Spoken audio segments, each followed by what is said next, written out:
Hey, what is going on, guys? It's your boy Skiddy here, and in today's video we're going to be talking about how to overclock your GPU. Now, there's a lot of common misconceptions on, ruining your GPU by overclocking.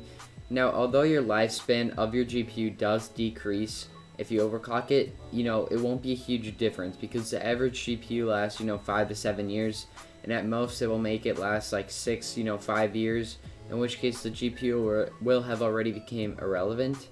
So I generally do recommend people to be overclocking their cards. I do because it gives out extra performance in FPS. But in today's video, I'm going to show you guys how to do that. So if you're not interested in overclocking your GPU, this might not be the video for you. But if you are, continuing watching, and I hope you guys enjoy the video. Guys, so to begin this video, I want you to install two separate programs, okay? I want to make sure you have MSI Afterburner and Superposition Benchmark. I will include them in the description. Superposition Benchmark, has a slow download server. I'm not sure why, but it'll take you a couple minutes to download, and MSI Afterburner should be pretty quick. Now, I'm gonna use Superposition as more of a stress test. MSI Afterburner will be where we actually do our overclocking. Open the MSI Afterburner, you should see a screen like this, alright? So the first thing you actually want to do when you open this is click on this little gear icon, alright? It'll open your settings for this. Now, what you want to do is, kind of copy this. So, these settings, start with Windows, start minimize, that way you don't have to open it every time. Make sure you're doing all these, copying all these settings. I have all these on. And I don't have the beta version on because, it's kind of risky, and I'd rather just, use the perfect version they have here. No point to use beta. And, this is all you guys should really have on right now. So yeah, now we're gonna move on to actually the. Alright guys, so to begin this, you really want to turn on a couple things. So you want to make sure you have your core voltage all the way to the top. You want to make sure your power limit and temp limit are also at max. Alright, so like a lot of pre-built PCs, they might not let you turn this up. It's fine, leave that on, just how it is. But you want to make sure your power limit and temp limit are all the way up. That way they're not restricting you from overclocking. Alright guys, so when we're overclocking our graphics card, there's two separate parts that we want to focus on. Core clock and memory clock, alright?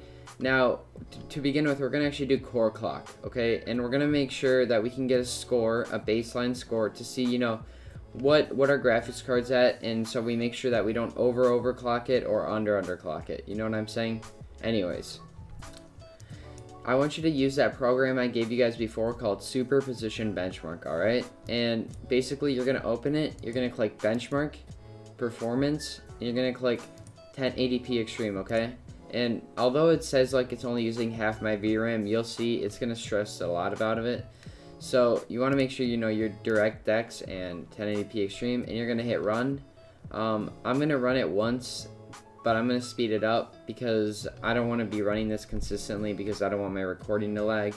But I'll show you guys a quick snippet of what it looks like. So yeah, you guys are going to be loading up here, and recommend taking off your headphones for this because it's kind of loud, and you wouldn't want to hurt your ears trying to do a benchmark. Yep, there we go. Anyways guys, I'm going to cut to the end of this benchmark or else my screen recording is going to lag, so I'll see you then. Alright guys, so I just finished my benchmark and I got a score of 4,139.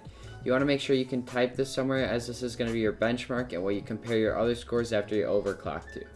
So, I'll do benchmark base 4,139. Alright, so I'll have that for later, and I'm just going to, keep adding up a little bit. So to increase your core clock, you're always going to add on by 20, alright? So, for example, this one I'm going to do 20, and the next one I'm going to do plus 40, and then plus 60, plus 80. I'm going to show you guys an example of what happens when you do it too high as we keep going and adding on the numbers. But you want to make sure that the score you get, so if let's say I did plus 40, that plus 40 is first of all greater than the score of core clock plus 20. And it's not, unstable, as in it's crashing your benchmark. So guys, I'm going to actually go and test these out, and I don't want to make this video too long, so I'm just going to do several tests, then show it on this notepad right here, so you guys kind of understand what I mean by the lower scores. You'll see what I mean. Make sure you apply this, by the way, so you don't, you're not running the original one, so hit apply. And yeah, I'll be back when I got at least, a couple scores till my game crashes. And by game, I mean superposition benchmark. But yeah, I'll see you. Alright guys, so I just finished my benchmarks. So I got all the way up to 60. Except when I got to 60, I realized my score dropped. And this is kind of what I wanted to show you guys. So from plus 20 to plus 40, I gained points. But then from plus 40 to plus 60, I actually lost points, which means I'm losing performance, giving more power to my graphics card, which in general is just a horrible idea. So that's why I want to make sure you guys see this. Make sure you go up to the score that gives you the most before, it drops down. And yeah, that'll make it best performance for your money. And now that we're done with that core clock, I put it to 40. We're actually going to move on to memory clock. Okay guys, so before we start this, I just want to make this clear that you have to do these one at a time, like the core clock and the memory clock. That's why I'm doing it like at 2 different times, one at a time, because or else you won't be able to understand what is causing, the defects and, your scores and stuff. So just make sure you're doing these one at a time. But now that we're moving on to memory clock, so I want you guys to run a baseline, with the 0 memory clock, again, like how we did last time. So I'm going to run a 1080p extreme, and I'll see you guys then, and I'll show you guys my score, and then explain what I'm going to do. Alright guys, so I'm back. It took me a little bit to get all these tests done. Here, I'll pull it up for you guys. Alright, so these are kind of where I went. And I need to mention something right now, because I don't want you guys to get confused when you see me going over and still getting a less score. So something that I forgot to explain to you guys before is that sometimes when you're overclocking, you'll get, weird variables like such as services running in the background, which can affect your score. So you may be going up and you may be getting a lower score, but then you go up more and the score continues to go higher. So my tip, and this is a really big tip, is actually to, like, for example, when you're doing the core clock, you're going up by 20, and let's say you saw that you got a less score. I mean, in this case, it kept going down for me. But let's say, I saw 60, I got a less score. I recommend trying 80, and if you get a higher score, then you stay there, you can keep doing it. But if you don't, you go back to 40, and this is something that's completely on my end. I'm sorry for not explaining this.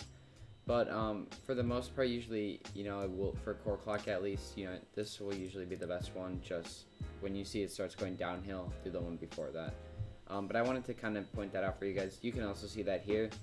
It drops down at 300 a bit, but then it goes back up at 400, and then at 600, it goes down again. So I'm going to stick to 400. This is kind of just something out there. You don't have to follow this. I went up by 100. You can go up by 50.